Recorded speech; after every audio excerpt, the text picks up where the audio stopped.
Rise and shine, it's a brand new day. Cannon can take the stage, ready to play. Weekdays at 10, the cars in the scene. Coffee in hand, they're living the dream. Aggression in their voice, got the whole town awake. Bringing fire to the mic, make no mistake. Shows in the corner, spitting out facts. Dropping truth bombs, ain't holding back. Cannon in the morning, feel the heat. From 10 a.m. CST, can take a seat. We live and love that break in the mud.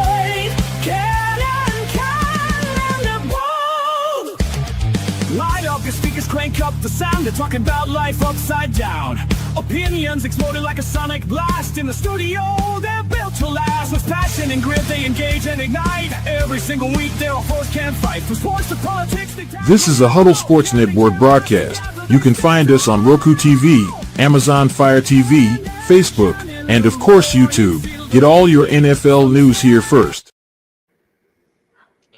Good morning. Welcome to another edition of Ken and Ken in the Morning. It's Thursday? Good morning, Ken. How you doing? Oh, half dead. Did a whole bunch of reorganizing the room yesterday, and I'm fucking whooped. Whooped? What? Oh, okay. Let me rephrase that. My crippled ass is hurting. That's probably a little bit better to say. Yeah. So, hey, couple things. What's continuing from yesterday? So there's more smoke and fire and pissed offness on this whole collusion thing. And you know what? I had a thought in reading some of these articles. I'm like, okay, I get it. So you're mad that owner A talked to owner B about, oh, maybe we shouldn't give starting quarterbacks fully guaranteed money. Oh, but that's collusion. They can't do that. Okay, a couple thoughts. One, why the fuck not? Oh, and I read an article this morning that perfectly touch on why the fuck not. Because the NFL teams are individual entities. They are not an actual full-blown organization, and them colluding would be in violation of the antitrust laws. The NFL had just had a court case about this in 2010, where they were the ones that fought to be recognized as individual entities, so it is now coming to bite them in the ass. So that's interesting. And here's the other, and then here's the last thing. Even if they colluded, you still signed the mother effing contract. If you didn't get fully guaranteed and you signed the contract, guess what? Too bad.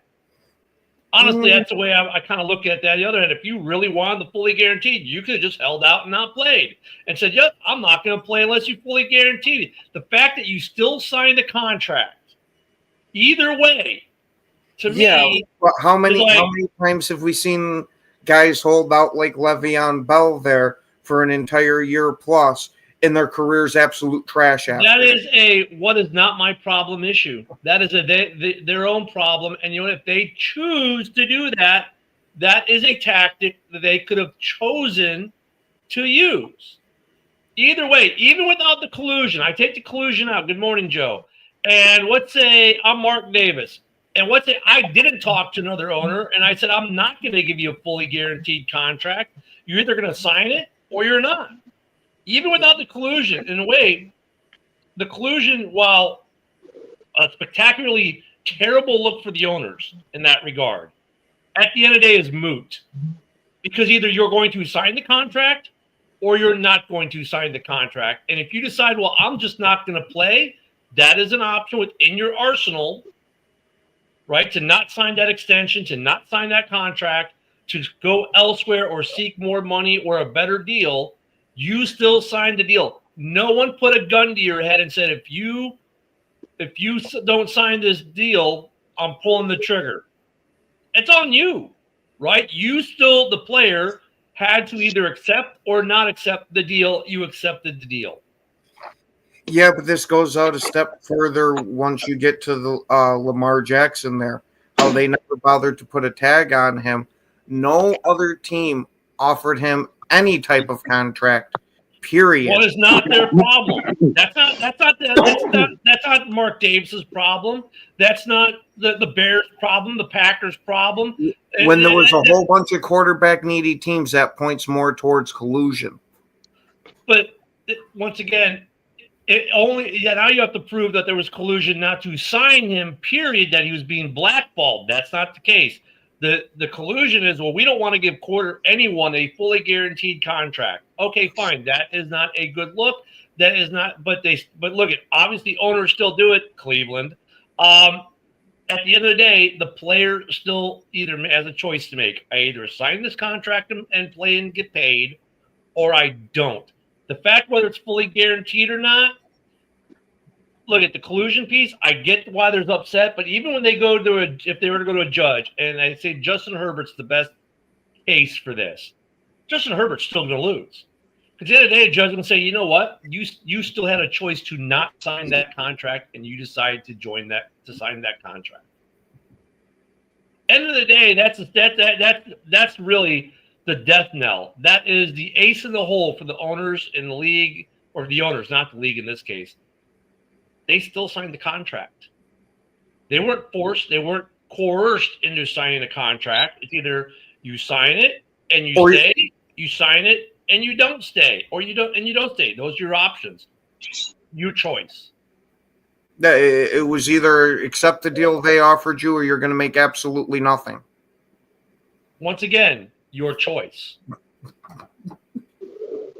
When someone goes to work and their boss says, "Hey, we're making structural changes within the corporation. You can either take a pay cut or leave."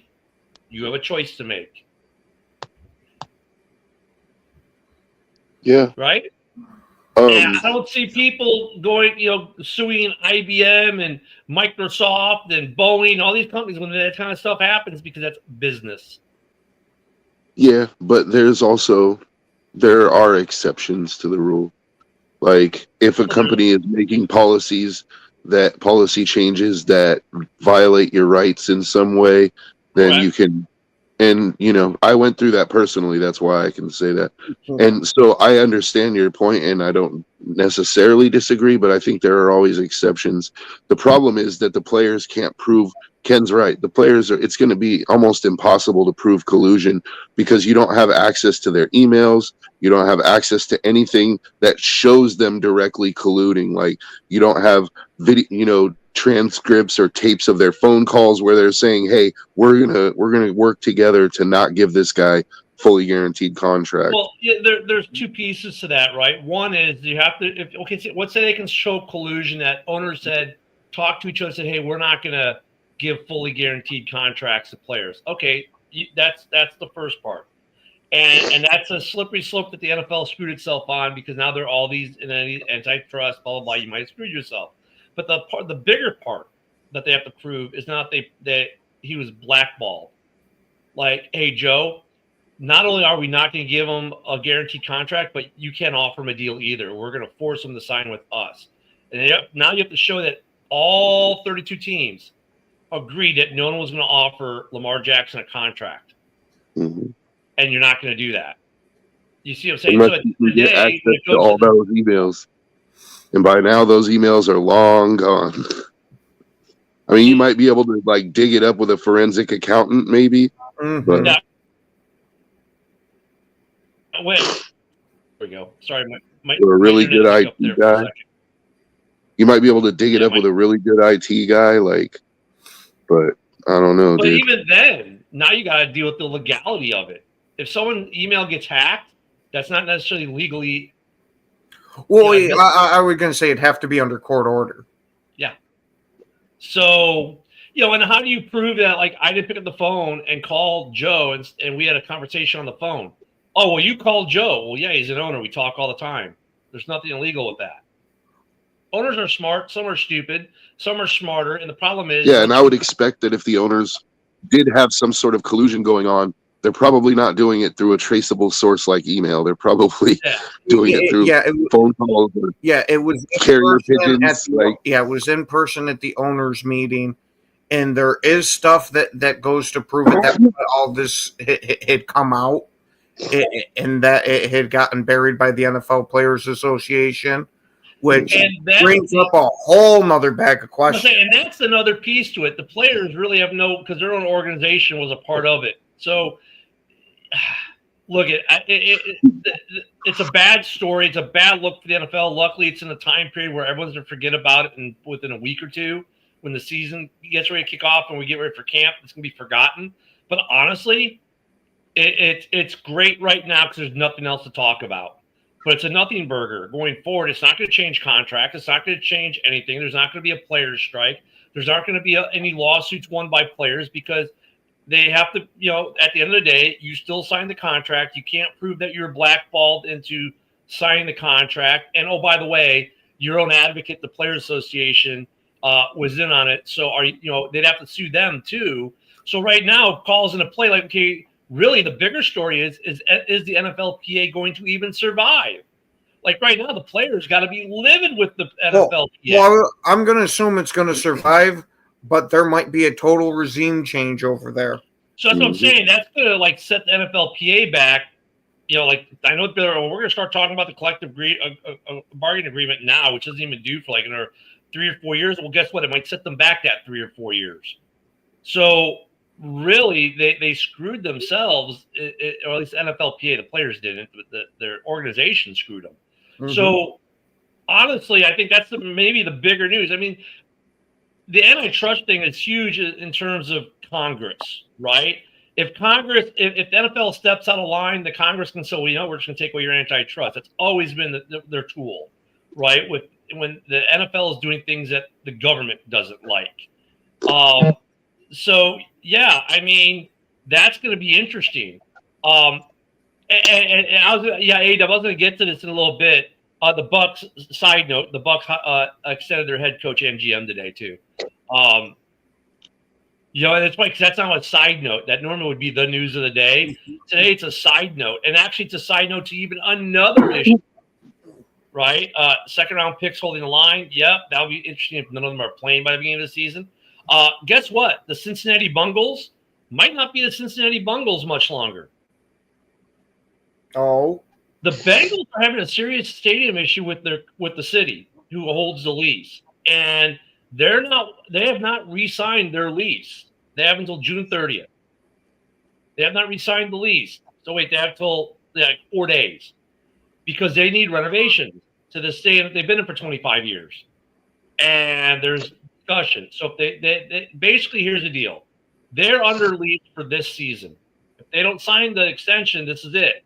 The season, and they leave. If they can sign a 2-year extension, which gives them 2 more years to figure this out. There is talk that the Bengals may leave Cincinnati, and there's a clear pathway for them to do so. So, hey, city of Chicago, you're mad the Bears are going to build in Arlington? Offer up Soldier Field and make some renovations for them.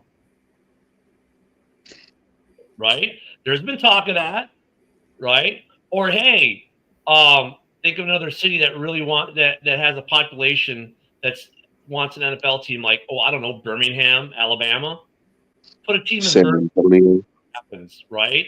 Put a team. There are a couple places. If you give Oklahoma City,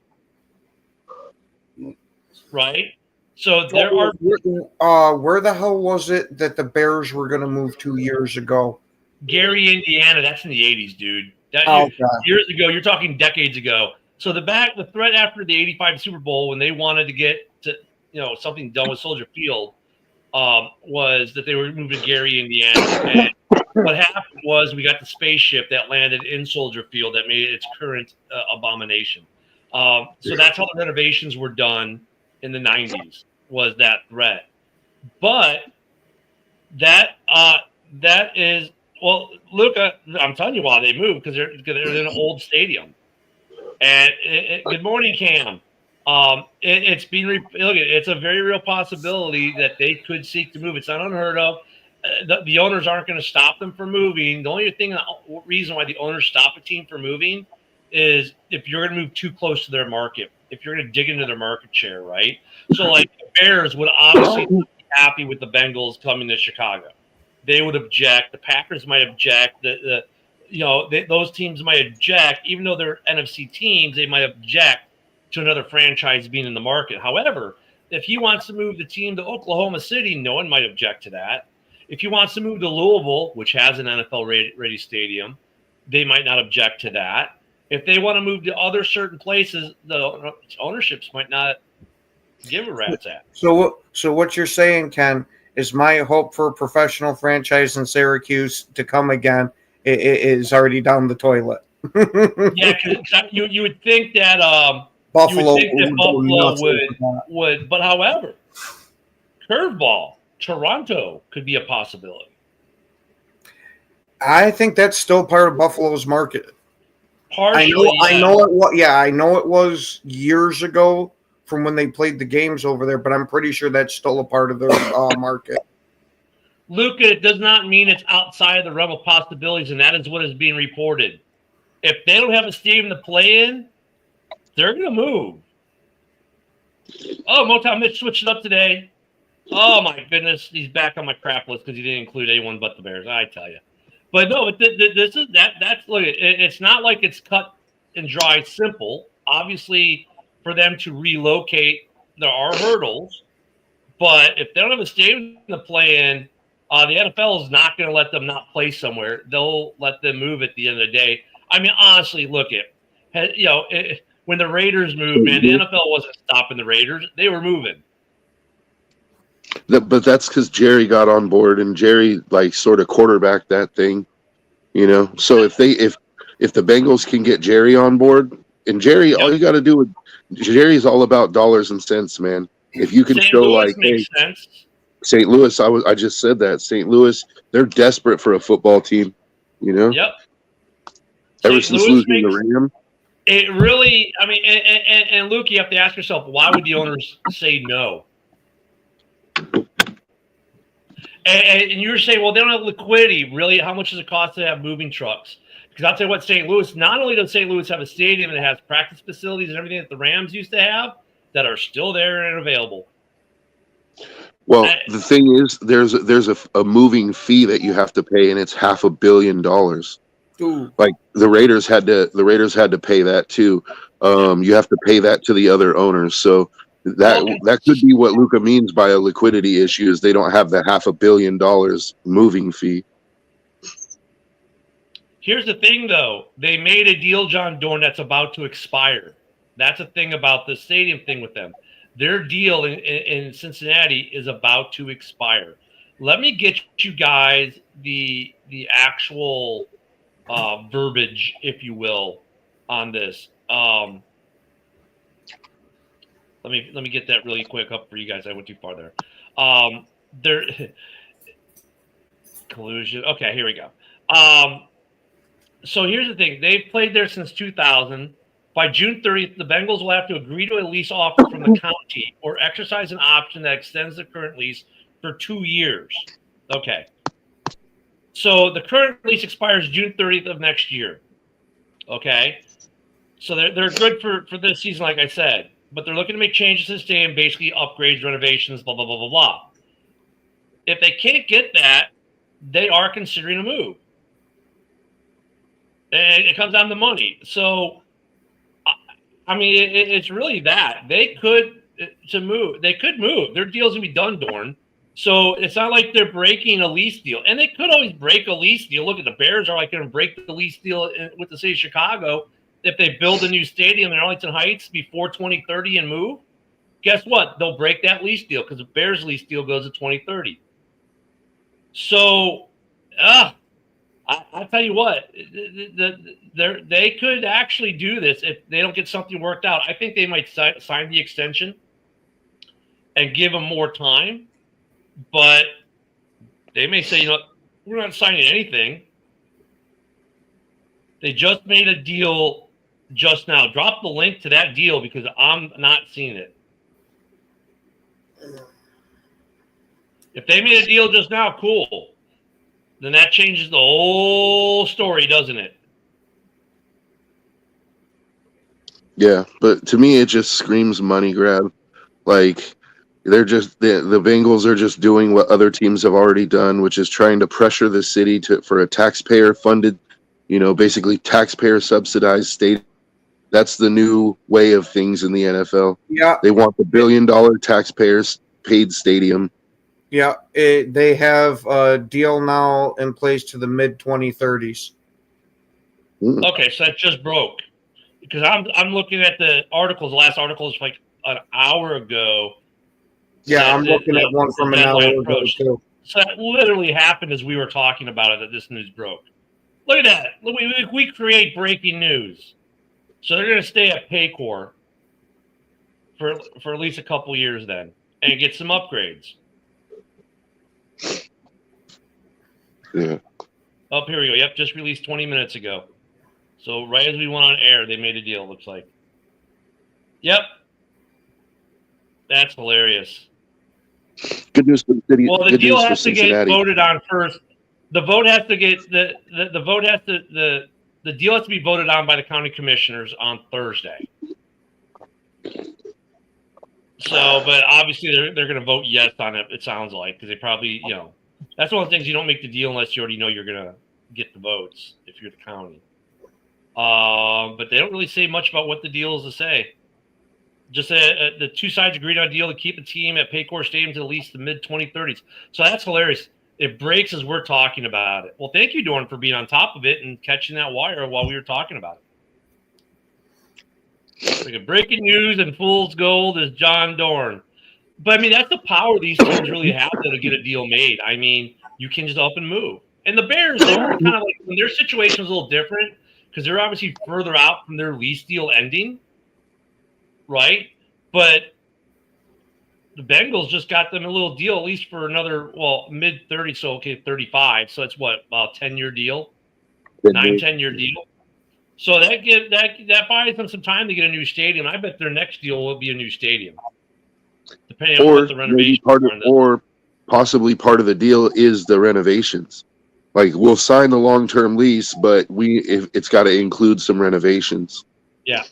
Oh, it's I would imagine to include. They definitely got renovations, but is it going to be long-term renovations or short-term renovations, right? So, like when the Bears did their deal with Soldier, is long-term renovation deal. But sometimes you'll see a deal like, hey, look, just improve it this little bit, but we want a new stadium. So we don't want you to spend a lot of money, but because we want you to put the money into a new stadium, and let's do that. But these buildings being 25 years old, it's not like you have to demolish them; you just have to renovate them. And we've shown in the NFL that you can renovate these stadiums and extend their lives 20, 30 years. So, yeah, it's probably renovation, Joe. You're probably right. I mean, that would have been something to have the Bengals actually move, though. Not for Cincinnati. There'd be no reason to visit that shithole at that point. Yeah. Like, what are they going to do without the Bengals, dude? Like, Do they even have anything else? Skyline Chili. That's about it. That's about it. That's about it. Yeah, I mean, they've got an interesting market too because they're designed to be there. They were placed there because of Kentucky to draw people from Louisville and Lexington and all these other places, and they do.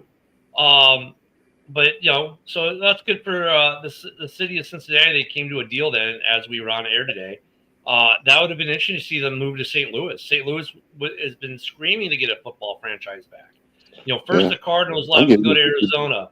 Then Miss Georgia Fontaine moves the Rams to St. Louis. They're there for 20 years?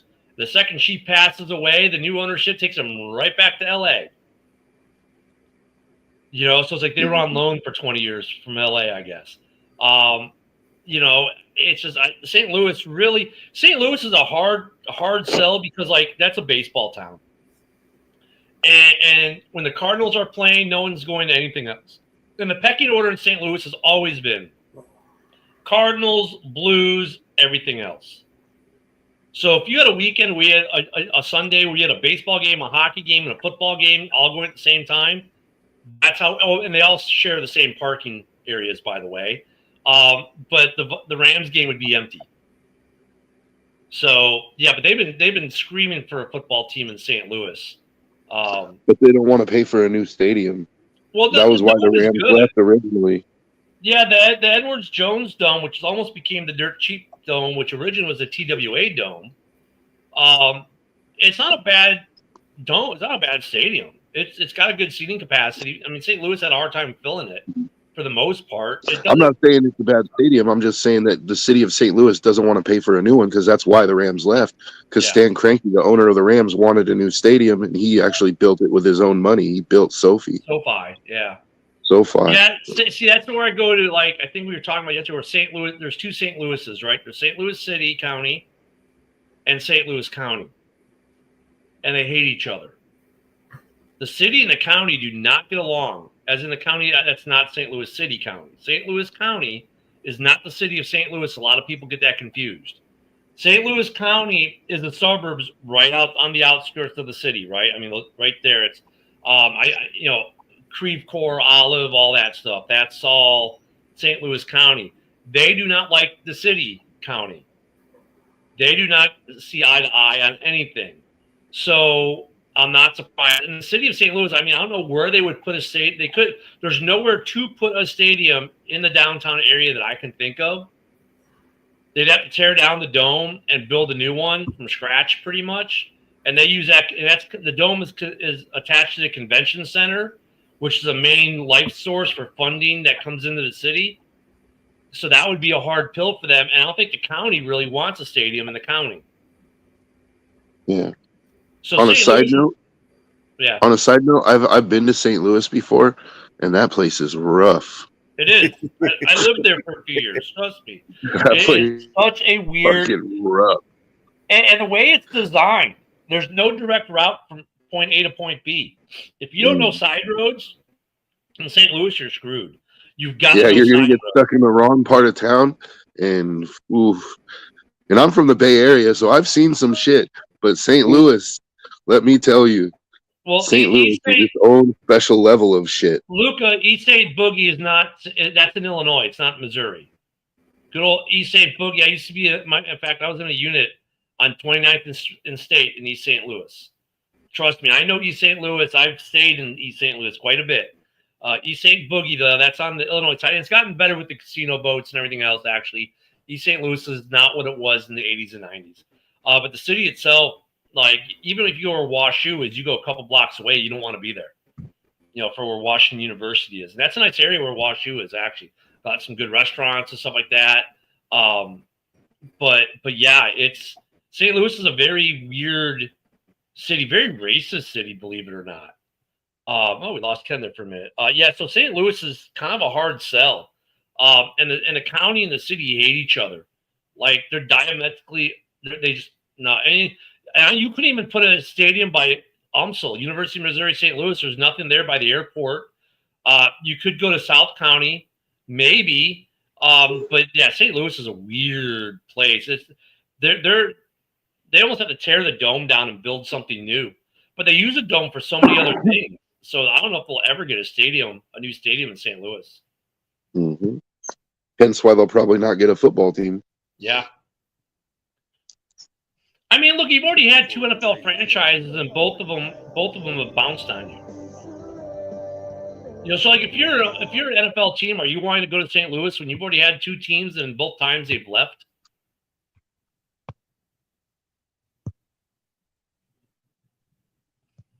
That's kind of a hard sell there. Oh, now we're getting Ken back. There he is. Yeah. Yeah. From internet. St. Louis is going to be a hard sell for any franchise. I mean, you've had two franchises in St. Louis, both have left. What franchise? It's kind of even though they've got facilities and they got a fan base that really wants teams to be there, dude, you've lost two. And it's not like you've lost two. When did Arizona leave? In the 90s, early 90s, late 80s, somewhere around there. And then you had the Rams, and they just left. Well, I mean, that doesn't necessarily mean too much because look at how many teams LA lost, and now they're back there again. Well, I don't consider them losing the Raiders. The Raiders were originally Oakland's, and then so the Raiders went to LA for a couple of years and went back to Oakland. Okay, fine. The Rams are the only team they really truly lost, and they lost them for about 2 decades, and they came right back home. So once again, a team on loan. Yeah. LA is a quagmire too because they can more than support a professional franchise. And then San Diego says, the Chargers go, we're leaving San Diego, we're going to LA. So, I mean, they're back to 2 teams. San Diego could get a franchise. I know they want Except that franchise. San Diego has the same problem as St. Louis. Yeah. They have a fiscally responsible city council that doesn't want to spend $2 billion on a stadium. Like that's going to be a huge problem going forward. St. Louis is not that they're fiscally responsible; it's that they're cheap asses. This is a city. Same difference. St. Louis is a city that at one point had more Fortune 500 companies headquarters in it than you would think. They had a lot of corporate entities in the St. Louis area. And then the city and the state raised corporate taxes through the roof, and they all left. So that's why St. Louis has no money. They ran all the businesses out. The only thing left there is Budweiser and Farina. Everything else pretty much, and Monsanto is still there. Everything else pretty much left. Boeing still has a plant there that builds Super Hornets, but they're looking to relocate that plant out of St. Louis. Corporate taxes, man. Same thing same reason why Tesla left California and moved to Texas. Taxes. St. Louis taxed the hell out of people. That's the other reason why they're having issues. San Diego. I think San Diego, they would spend some money to put a stadium because they're feeling the negative effects of the Chargers leaving. They really are. Really? They're missing all 3 of their fans. Yeah, all 3 of them. I mean, but having an NFL franchise is an economic plus for a city. We hear that, but the city of Oakland did the same thing, and they broke it down and they said it's really not the boon that you would think it is. Like, Oakland didn't want to build a stadium for the Raiders because they still owed like $100 and something million on the renovations that they did to the Coliseum in '95 for the Raiders to come back. And so they were like, why are we going to spend? And the thing is, this is the part where it made me not mad about the Raiders moving is Mark Davis. He negotiated in good faith. He was willing to put up Mark Davis wasn't rich at the time. Like, he only had 500. His whole stake in the team was worth $500 million, and he was willing to put up his whole stake in the team. And the stadium that he was proposing was only about $900 million. And then he got an additional $200 million in funding from the NFL. So he was only asking the city of Oakland for $200 million to complete the stadium, and they wouldn't give it. And now he's got the Death Star, which is freaking awesome. Yeah, and it is reaping the benefits. And it pretty much like 10x'd his net worth. Now he's worth somewhere in the neighborhood of, and let's say 5 or 6x. Like, he's now in the neighborhood of like $3 or $4 billion. Yeah, it's amazing. But like the city of Oakland, though, I mean, they're losing the A's too. I mean, they ran both their franchise out of town. Look at Oakland doesn't really care as much because actually all 3 of their franchises, because the Warriors are now in San Francisco. Yeah, that's what I'm saying. I mean, well, the Warriors was always a Bay Area, both either city kind of thing. They tried to not claim one or the other, right, to make it a Bay Area thing. But that's the thing with the Bay Area. Like, okay, football fans just go watch the 49ers and they go watch the Giants for baseball. And there's that. But Oakland has now made sure that in the battle of the 2 cities that they are now always going to be the weaker of the 2. San Francisco has all the sports teams. They have all the money. And they have all the pretentiousness too. And Oakland is going to have all the crime and none of the money and no sports teams. I mean, think about that. I mean, California is weird because, I mean, okay, they lose the Chargers but keep the Chargers in the state. But they have 2 cities now that used to have professional sports franchises that have lost them. The only thing that San Diego has left is the Padres, and I'm not so sure the Padres are going to be staying in San Diego forever. So it's kind of interesting with these stadium moves, and the Bears are going to move to Arlington probably, and the Packers are going nowhere for the foreseeable future. But I can foresee a time where the Packers are going to have to do something with that stadium, right? Every year, Yeah, but I don't think Green Bay is gonna. I think Green Bay is gonna jump to the table to build them a stadium when it's time. I don't think they're ever going to build a new stadium. I think they're just going to find a way to massively renovate. There you go. They won't build a new stadium. It'll just be more renovations like we've seen over the years. They may have to play Milwaukee for a season, kind of thing. But I don't think they're going to. And Milwaukee's screaming for more games, right? Didn't Milwaukee just build a stadium or do something? They want more games in Milwaukee. So, and remember, was it 20% of the season ticket holders are from Milwaukee? Is that what it is? Mm-hmm. Yeah.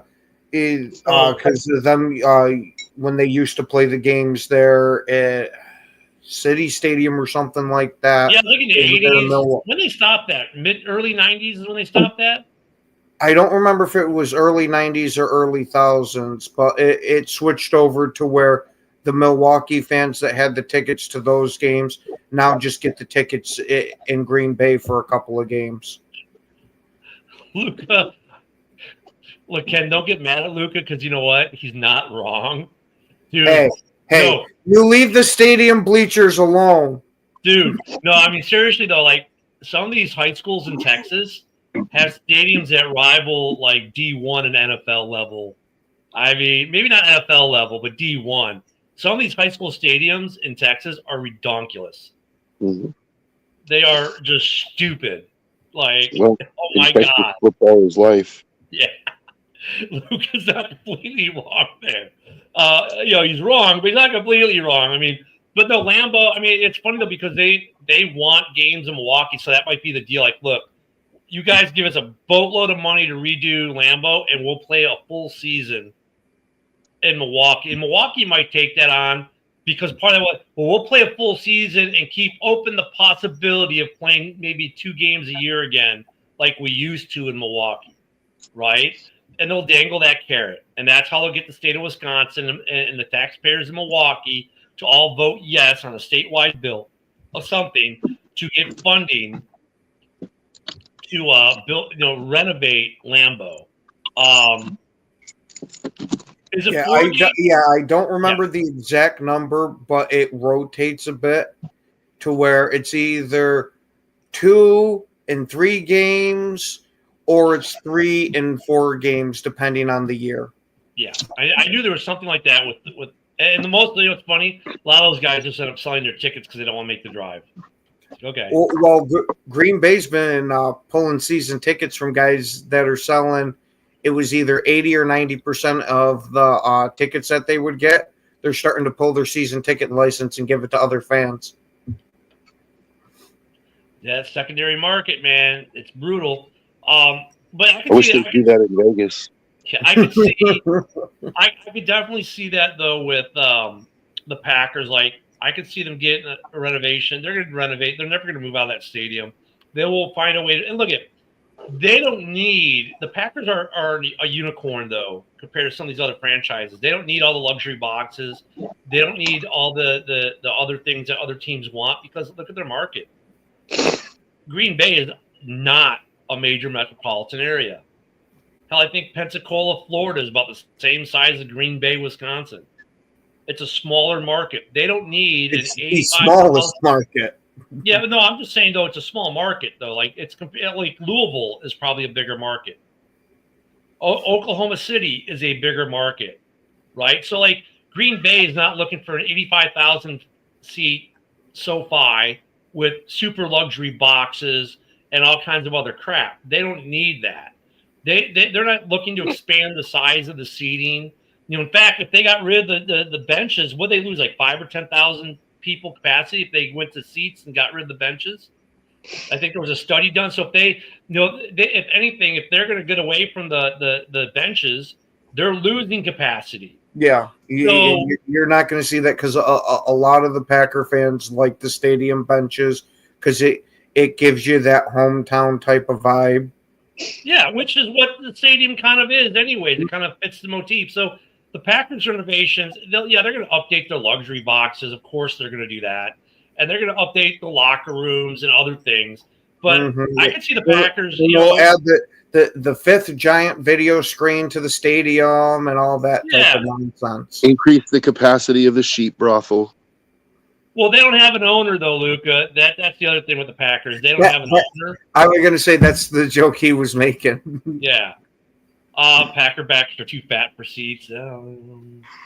Hey, they sell stadium seats. I have one right next to me. They just clip in onto the bleacher. So I mean, yeah, that's not what he was meaning though. Ken. He was talking about all the cheese that the dairy making them as bad as the cows they get their milk from.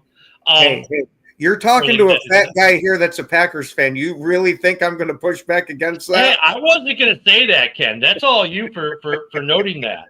But no, I just want to know, like, you know how, like, on an airplane, if somebody's too grossly fat, they make them buy 2 seats? Do they do the same thing in Green Bay? I wish they would. So, I mean, I don't know, Ken, have you heard anything about Lambeau getting upgraded or the team? I mean, I'm sure it's got to be a conversation. They're vaguely talking about something because our lease is coming up soon. And there was something that it was about it, but it only got mentioned in passing type of thing. And I haven't heard any type of more updates on it. So probably Didn't they just update it in like 2008 or something like that? Would you say, Joe? Didn't they just renovate it in like 2007 or 2008 or something like that? They just re-renovated it again. Shit, I think it was like in 2020. But that one wasn't like a huge renovation. I think they just added like a couple more rows of seats and redid the Videotron. Yeah, it's kind of like with Wrigley, with the Cubs, right? Like Wrigley's gone through some renovations, a bunch of them since the Ricketts had bought the team, but a lot of it was like, patch the concrete that was starting to crack and fall. You know what I'm saying? Fix girders. It's an old stadium, so a lot of the renovations you see on these older stadiums aren't, let's add luxury boxes. Like, no, we got to repair shit, maintain it, right? We need some extra cash because if we don't, the entire upper deck might crash. The major renovations come in small. Like with Wrigley, they've done a couple renovations now over, right? Some major, some not. I think Green Bay's is kind of like the same thing as like Wrigley with that field. You'll see there's renovations we've seen every couple of years, but they're, we're going to add a couple rows here. We're going to fix this stuff here. But I'm talking a major renovation, an overhaul of the stadium they haven't quite had. I can see the Packers. I don't see them ever building a new stadium to replace Lambeau, but I could see a massive renovation. Man, I don't know if you'd get a massive one just because of all the history that's tied to it and how much Packer fans are in for the Packer history. That would almost be taking something away at that point. That, it's nice to have the updated stadium, but part of the allure of Lambeau is that it's a throwback type of stadium. Yeah, they said the same thing about Yankee Stadium, Ken. Huge difference. No. Yeah. Babe Ruth built one. He didn't build the other. I mean, it's like the argument actually, Ken, I'd say it's more like Wrigley. Like, I don't think the Cubs will ever leave Wrigley. I don't think the Packers will ever leave Lambeau. They're very symbiotic in a certain type of way. They're neighborhood stadiums. They're part of a community in the neighborhood. They play an integral part of the neighborhoods they're in, not just as stadiums, but when I'm talking massive overhaul renovation, I think Luca seems like here, renovating the irrigation system, heating systems for the field and the stands. They're going to, maybe add some boxes. No, you want to know what the heating system is for the stands?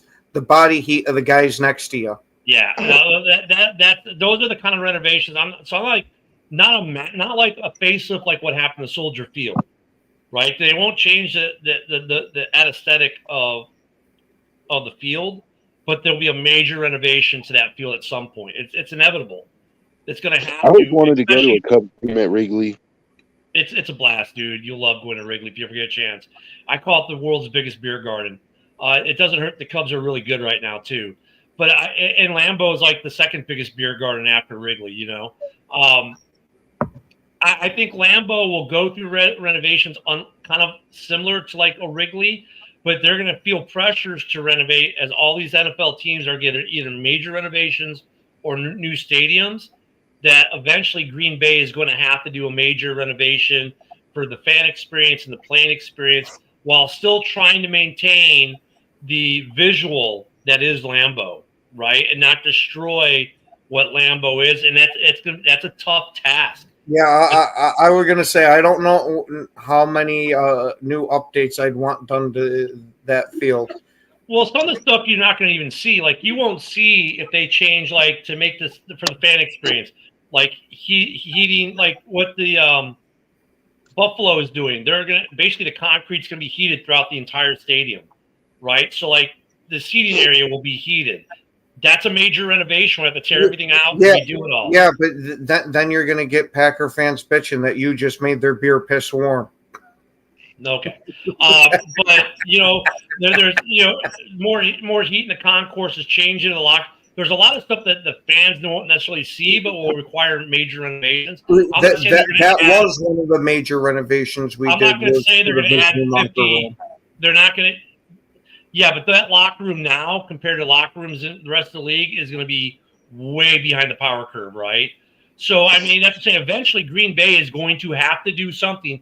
I don't see them ever leaving the stadium, though. I think they're just going to renovate, and it's going to be a tough task. But look, we know there's going to be a company or two out there who are going to be up to the task, and they're going to do it, and they're going to do it right.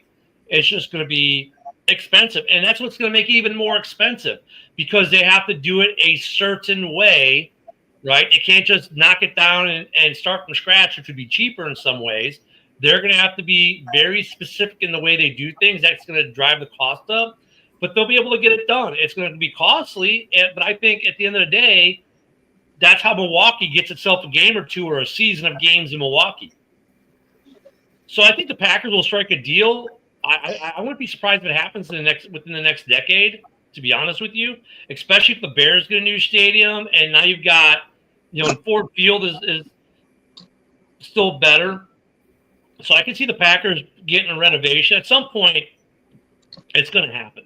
But they're never going to leave. That's one franchise is not leaving anywhere. And for the biggest part, I don't even think they legally could they? I mean, the town owns them. The town itself doesn't own them. The fans are the ones that own them. But the only thing they have with the town is the leasing of the land where the stadium. So wait a minute. With no direct ownership, then who decides on the board? The Packers have the CEO. That's now we had just changed from Mark Murphy to Ed Powers. But that's not. Who determines the CEO? Who hires the CEO? There's some type of board that they have of. I don't know how they pick the officials for it. I'd have to look into that one personally. Yeah, see, the Packers, I mean, the ownership for them, they don't have an actual owner. It's like they're the city. It's such a. So I mean, they really can't move. It's not like they're going to pick up. There's no owner that's going to pick that team up and move it. Is the point? They are a weird bird in the world of professional sports in the States. I like what they're doing with the tickets, though. That's kind of like what they do in Germany with the Bundesliga. Like, if you can go to StubHub, your ticket might not work when you get to the gate because the club will have revoked it, because if you bought it on StubHub. They do have StubHub over there, but the law is really, they have a 10% markup law in Germany. And even then, you're not allowed to resell your ticket unless it's through the authorized agent, which is the club. So they have a lot stricter policies in Europe for buying these tickets secondhand. It's interesting, and I think that's great that Green Bay is kind of adopting some of that model and getting rid of season ticket holders that are doing that. Hell, my sister's a season ticket holder for the Chicago Cubs, and she lives in L.A. She sells 90% of her tickets. Yeah, that's what Green Bay is trying to get rid of, is the people that don't even live there and maybe go to a game or two. Yeah, my sister's they want that stadium filled with as many actual Packer fans. And, well, in my sister's defense, she does go to Chicago for a game or two a year, a series or two a year. But like she gives a lot. Like my cousin goes to a lot of games. She just gets my sister's tickets. But so yeah. But she would be right for that program that Packers are doing. Like, oh wait, you live in L.A.? Yeah, your season tickets are gone. I could see that happening at some point. You know, it's if the problem was pervasive with the Cubs and they went that route, my sister would lose her season tickets in a heartbeat. That's why I never tried to buy season tickets. I don't live in Chicago anymore. Why would I get Bears season tickets or Cubs season tickets? Uh-oh. Oh, jeez. Sorry, we don't got an old fat guy up in the owner's deck. You know, but Luca, that's a good point because, like, if we know that if Minnesota made $1 billion in profit, what happened to the $1 billion in profit the Packers made? Where did that money go? Where that money goes is they have a fund that they stock the surplus into to where if the salary cap goes away to where they can still stay afloat. Why isn't Green Bay not the most beautiful city in America with gold paved streets and beautiful houses? I mean, seriously, man, like where's all that money going that Green Bay's making? They're making almost $1 billion I just told you, it goes into a special account. Okay, well, the special account doesn't have all of it. It have hundreds of billions of dollars in it by this point. Well, I was going to say, Green Bay is the smallest market. They're not making a super thing. They're making good money, don't get me wrong. So I mean, look at why are there so potholes in the streets? Why isn't everything pristine and gorgeous? They should be the most picture-perfect American community on the planet, right? But they're not. I was going to say, I honestly, anytime I've gone to Green Bay, I don't remember there being potholes in the streets there. That place is pretty well kept. I don't know, Joe. I think I agree with Luke. A little something fishy with the money there. I mean, they should be sparkles and gold, right? With all the money they're making in that town. They're making more money than some like a city like St. Louis.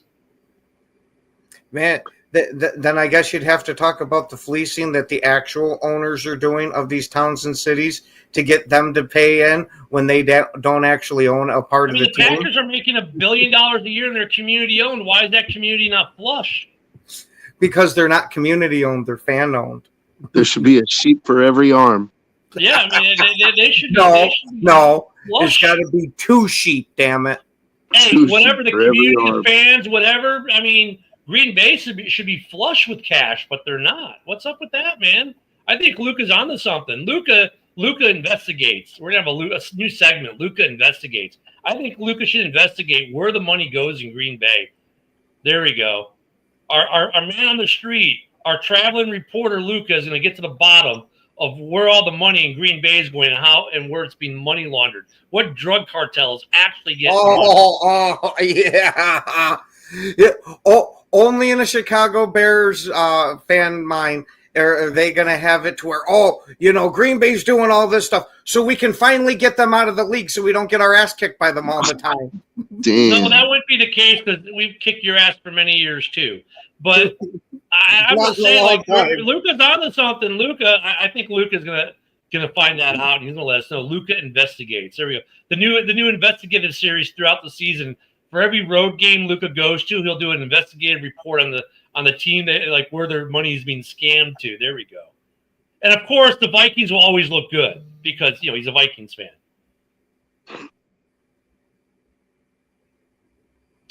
Damn. Yeah, I was going to say that's where a lot of the money has gone too, is developing the area. That is a nice development.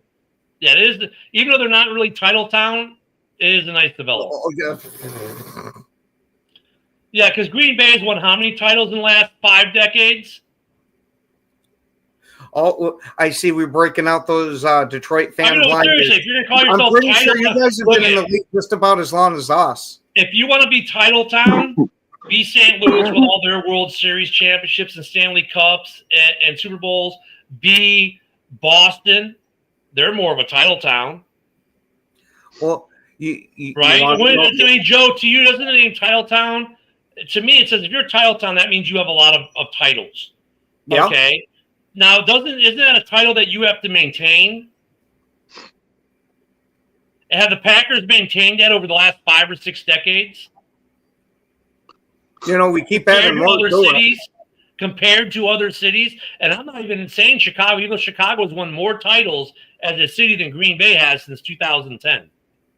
Okay, well, we're going to count a major metropolitan area against you're claiming to be a title small town. The Blackhawks have 3 Stanley Cups. The Cubs have a World Series. That's 4 right there. How many does Green Bay have since 2010? 1. Yeah, huge difference of we have one franchise there. Heck, You guys had to shoehorn in all those franchises to seem like Chicago was a real city. Miami has more titles in the last 2 years than you have in the last 4 decades. They have back-to-back Stanley Cups. They're more of a title town. If you really want to go there, if you're a title town, you win titles. Okay, when was the last time you won a title? 15 years ago. Well, hey, since you like to follow the law of it, I guess it's a good thing we trademarked it and they didn't. I mean, Minnesota can't be title town. They haven't. When was the last time a Minnesota team won anything? Detroit can't be title town. The Red Wings are the last thing to win there, the cup, right? The the Pistons haven't won anything in a while. Heck, even Milwaukee has more titles in recent history than Green Bay. At least the Bucks won something. I'm just saying.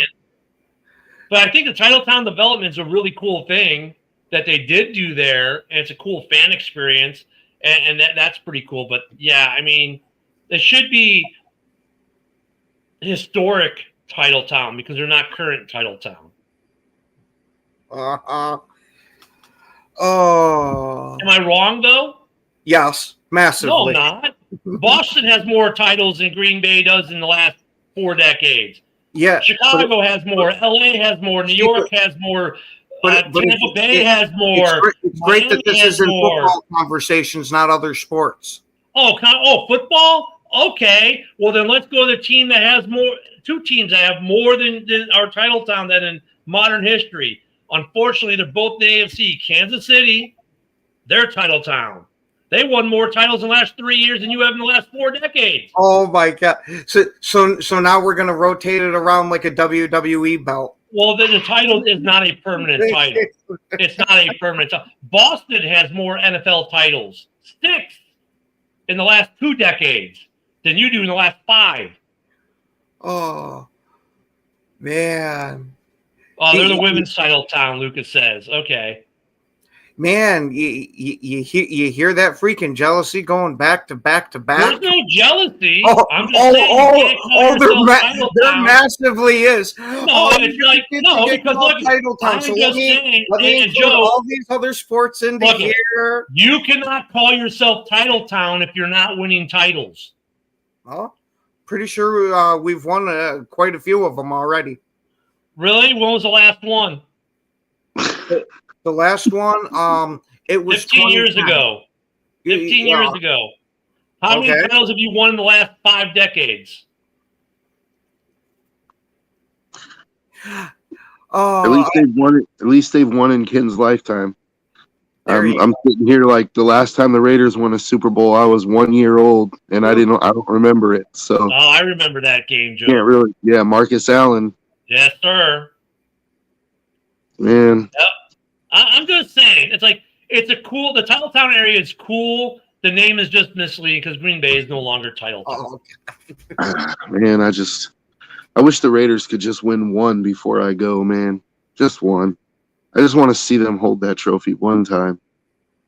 And it'd be nice during Max Crosby's career if we could get him a trophy, you know? That would be nice, dude. I could stop watching football at that point. You probably should at that point because it might be a long time before the Raiders win again. Just one, man. Just give me one. Doesn't it piss you off that they pissed Gruden off enough to go to an opposite team and beat you in the Super Bowl? Well, no, remember they traded him. They traded him. Yeah. But I remember that too. But hey, you know who we really got to feel for is Luka because he's never seen his team win a Super Bowl. Or our Lions fans who've never even seen their team go to one. I was going to say, I highly doubt Luka's seen his team go to a Super Bowl He doesn't look like a guy old enough to be alive in the 70s. Well, he might have been alive, but maybe he was too young to remember. But on that note, guys, have a great Thursday. We'll see y'all back here tomorrow. We'll probably get into some more hilarity and make fun of Titletown not winning titles in over 5 decades. Oh, we can make fun of Chicago always losing. Oh, we do that anyways. All right, guys. Have a great day. We'll see y'all tomorrow.